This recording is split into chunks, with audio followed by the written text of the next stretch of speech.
Do oitavo ano. Hoje nós vamos continuar com a nossa unidade 3. E dentro dessa unidade 3 a gente está tratando sobre a música brasileira nos séculos 19 e 20. E hoje nós vamos dar continuidade falando sobre os principais compositores brasileiros no final do século 19 e início do século 20. Vamos ver também, que música que foi praticada no século 20, quais foram os gêneros musicais, e vamos concluir com o nosso exercício. Bem, uma personalidade muito importante da música nacional nesse período, final do século XIX, foi a Chiquinha Gonzaga. A Chiquinha Gonzaga é a mais importante personalidade feminina da história da música brasileira, Ela promoveu a nacionalização da música, foi a primeira maestrina brasileira, tá? Ela se envolvia também em causas sociais, ela lutava contra a escravidão, Ela era abolicionista, ela também lutava pela igualdade de direitos da mulher e outras causas sociais da época também. Ela é a autora da primeira música feita exclusivamente para ser usada no carnaval, que é o O Abre Alas, de 1899, E ela fez com que essa música popular, ela adentrasse aos salões da alta sociedade carioca, Então ela levou a música popular para dentro dos salões. E ela foi a primeira pianista brasileira de choro. É muito importante eu falar para vocês que geralmente quem praticava música nessa época era homem, entendeu? Então uma mulher tocando piano, que já o piano já era, quem tocava piano em choro, tá? Já era muito discriminado. Por quê? Porque eles costumavam chamar quem toca música popular no piano, chamavam de pianeiro. E quem tocava música erudita do repertório erudito, ela chamava de pianista. Então imagine uma mulher que naquela época não tinha voz, ainda tocando piano, choro no piano. Então ela foi muito discriminada, mas venceu isso tudo, Foi à frente do seu tempo. Ela também criou uma entidade responsável por defender o direito autoral dos músicos para a Sociedade Brasileira de Autores Teatrais. Por quê? O que tem a ver a música com teatro? Porque eu estou falando de um período que ainda não existia nem rádio, nem música gravada. Então, toda vez que você pegava e queria lançar uma música, você lançava no teatro, e as pessoas iam para assistir as novidades, tanto no mundo da música, no mundo do teatro, Por isso que chamava teatro de revista. A pessoa ia lá para revistar, para olhar e ver as novidades do momento, Então ela era assim, uma mulher à frente do tempo dela, e a sua obra ela reúne música de vários gêneros, como a polca, tango, a valsa, a rabaneira, que é uma dança cubana, a mazurca, a modinha portuguesa, o machixe, que era discriminado e proibido, também fazia parte do repertório de Chiquinha Gonzaga. O outro músico também muito importante desse período foi o Heitor Villa-Lobos, maestro, compositor brasileiro. Ele uniu a cultura popular com elementos da natureza das canções folclóricas indígenas, Ele viajou pelo Brasil coletando essas músicas, tá? E ele usava também, colocar nas músicas dele alguns efeitos especiais, aquela coisa toda. E ele pesquisou essas músicas todas e usou ela nas suas composições, tá? E as viagens que ele fez, tá? Ele coletou, E dentro dos destaques da obra dele nós tivemos Caída Tarde, Canção de Amor, Baquianas Brasileiras, O Canto do Irapuru, O Trenzinho Caipira, entre outros, tá? E outra coisa muito importante é que ele participou da Semana de Arte Moderna de 1922. Ele fez 3 espetáculos no Teatro Municipal de São Paulo. Outro ícone da música popular brasileira, né, o Pixinguinha. Na verdade, o nome dele era Alfredo da Rocha Viana Filho, um dos maiores compositores de música popular brasileira, né? Ele era flautista, era maestro, né? E era arranjador também. E ele compôs sambas, choros, polcas, e o seu maior sucesso é a música O Carinhoso, de 1924.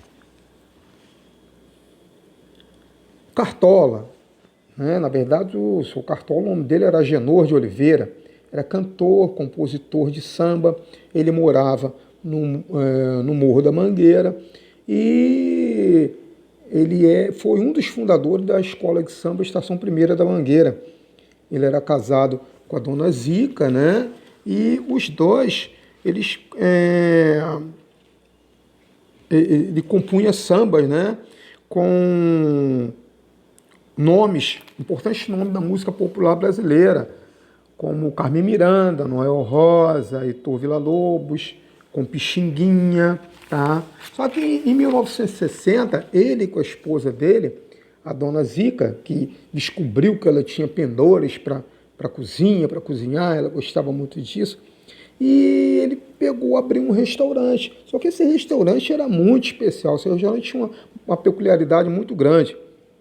O nome do restaurante era Zica Cartola. A junção do nome Zica com Cartola, né? E o que acontecia nesse restaurante? Era um lugar que se tornou um ponto de encontro de sambistas. Tá? Então, os jovens artistas da época, eles iam para esse restaurante que servia a refeição, né? E iam, sambistas, e os artistas da Bossa Nova. Não? Então, o que eles faziam? Se reuniam e ficavam discutindo, cantando e tocando música. Quem frequentava? Paulinho da Viola, Nara Leão, né? E as principais composições que surgiram nessa época do Zica Cartola, O Mundo é um Moinho, As Rosas Não Falam, A Alvorada e O Sol Nascerá. Tá? Olha só, a música popular do século XX, tá? A música brasileira nessa época, ela ficou mais abrangente. Mas por que ela ficou mais abrangente?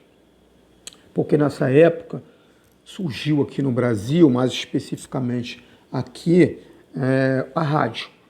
Tá? Então, em 1920, 1930, nós tivemos a chegada do rádio no Brasil. Então, o que acontece? A rádio, ela tinha um auditório. E nesse auditório, os músicos faziam apresentações ao vivo. Ao mesmo tempo que passava para as pessoas que conseguiam ir, que tinham tempo para ir, passava para as pessoas que estão em casa só escutando o rádio, né? Havia palco na rádio, não era só um estúdio pequenininho, que nem hoje em dia, tinha palco. E então, esses músicos fazendo suas apresentações ao vivo ali, eles depois pegavam aquela coisa, gravavam, as pessoas compravam os discos dele e tal. Então, a rádio ela ganhou um espaço muito grande, não só como veículo de comunicação, mas como veículo de difusão cultural, musical e comercial também. Começou a acontecer as propagandas, os patrocínios, aquela coisa toda. E o gênero musical mais significativo, os gêneros musicais mais significativos no meado do século XX, né, foi o samba-choro. Tá? O que é o samba-choro? É um choro com letra para ser cantado. Tá? E ele tinha uma marcação de samba. Tá? Bem, e foi nesse cenário de rádio, essa coisa toda, que surgiu a Pequena Notável. Quem é a Pequena Notável? A Carmen Miranda, 1909, 1955. Na verdade, o nome dela não era Carmen Miranda, era Maria do Carmo Miranda da Cunha. Ela era portuguesa, ela nasceu em Portugal, veio para o Brasil, tá? E aqui ela se tornou atriz e cantora. Em 1929, ela gravou uma música chamada Taí, tá? Para Você Gostar de Mim. E essa música ela cantou com um arranjo feito pelo Pixinguinha. E o que aconteceu? Depois disso ela começou a ganhar espaço na rádio, a ponto dela ser a primeira artista a assinar contrato com emissoras de rádio, tá? do Brasil todo.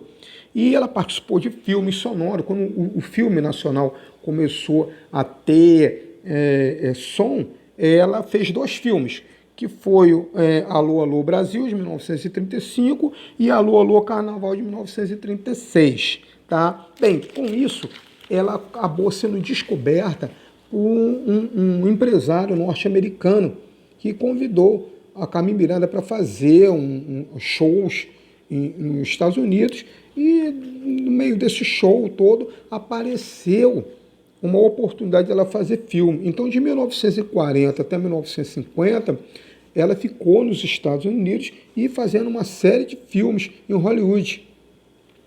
Por causa disso, né, ela ganhou notoriedade no cinema, nas rádios, e ela foi a primeira artista sul-americana a ser homenageada com uma estrela na Calçada da Fama de Hollywood. Tá? Ela expressou muito bem o samba através também da forma visual. Como? Ela usava um chapéu, e nesse chapéu ela colocava uma série de frutas tropicais, frutas do nosso clima, da nossa terra, tá? Uma forma de se caracterizar.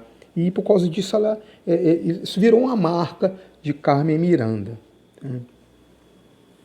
Bem, uma outra música que despontou nesse período foi a música sertaneja de raiz, que a gente chama de música caipira. Tá?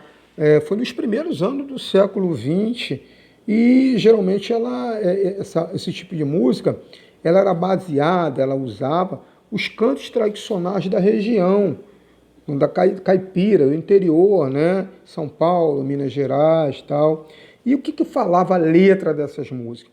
Falava da paisagem, do modo de vida do homem do interior, tá? E esse estilo, esse gênero musical, ele foi popularizado por uma pessoa chamada Cornélio Pires.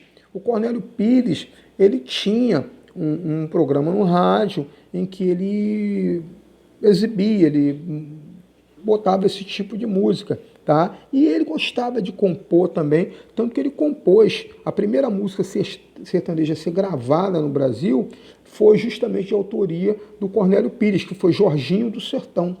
Tá? E foi gravada pela dupla Mandi e Sorocabinha em 1929. Tá? Eu coloquei a foto da dupla sertaneja ali, tá? o Mandi e o Sorocabinha. Bem, e com o advento da rádio, aquela coisa toda, né, a música ela deixou de ser uma música regional, aquela música só daquele espaço. Não, ela ganhou o Brasil todo. Foi o que aconteceu com a música do Nordeste. Nós tivemos a projeção da música nordestina, mais especificamente do Baião, através da figura do Luiz Gonzaga. Tá? E qual era o tema? O que falava essa música? Falava do cenário da seca e das tradições do povo nordestino. Tá? Nós temos ali a figura do Luiz Gonzaga, os trajes típicos que ele costumava cantar e tocar a acordeão dele. Né? Bem, em 1955, 56, surgiu um grupo de jovens na Zona Sul carioca que eles se reuniam para fazer música, para falar de música, para compor. E esses jovens eles tinham uma situação que permitia a ele ter contato com outras culturas de outros países, mais especificamente dos Estados Unidos, onde vigorava que tipo de música, que gênero, o jazz. Então, eles vieram para cá com esse jazz na cabeça e fizeram, né? Na verdade, eles unificaram a harmonia sofisticada do jazz com as batidas do samba carioca e criou a bossa nova. Tá? Então, surgiu, né, da iniciativa do Tom Jobim, do Vinícius de Moraes, junto com o João Gilberto, Carlos Lira, Roberto Menescal, Baden Powell, o Ronaldo Boscoli. Eles criaram né, esse movimento, esse gênero musical chamado bossa nova. Tá? As letras dessa música, elas eram poéticas, falando de temas como o amor, a vida urbana carioca, e também falava da paisagem brasileira. A composição mais famosa desse movimento musical foi A Garota de Ipanema, que era do Vinícius de Moraes e do Tom Jobim. Tá? Eu coloquei para vocês verem ali a foto do Vinícius de Moraes com o Tom Jobim. Né? O Tom Jobim, gente, ele era, na verdade o nome dele era Antônio Carlos Brasileiro de Almeida Jobim. Ele era compositor, cantor, violonista, era pianista também. É um dos principais criadores da bossa nova.